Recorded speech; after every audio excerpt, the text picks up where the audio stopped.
At the top tonight, one person was killed and another person halo-flighted to the hospital after a head-on crash today in Port Aransas. The accident happened on the ever-busy Highway 361. Our Ashley Gonzalez caught up with Aransas Pass PD. They tell us accidents on that highway are happening more as the city grows. It is our top story tonight. For locals and tourists, Port Aransas is a hot spot during this time of year, which means more traffic on 361. Law enforcement says the one-lane highway can get dangerous when folks are speeding or trying to pass the car in front of them. To get to Port Aransas, there's only one way in and one way out. That's kind of the trend, is whenever we do have something, it's a little more severe than just a regular traffic accident. A lot of accidents that happen on 361 are head-on. This is the second one this morning that we've had over the past several weeks.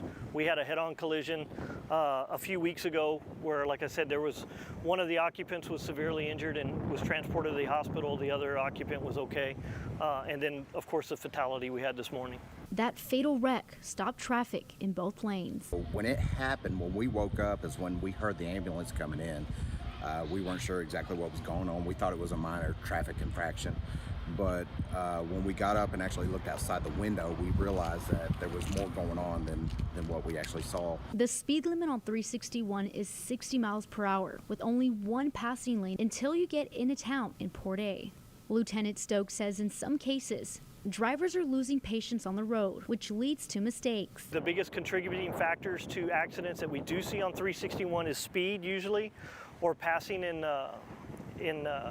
passing lane violations, where people are passing in areas that they shouldn't be. He says the passengers of both accidents were Coastal Bend locals. Over the last several years, we've seen a big change in our community. There's a lot of growth going on, so there's a lot more commuter traffic for people coming into work and things like that in the morning and in the afternoon. So we're getting a kind of a rush hour that we didn't have before.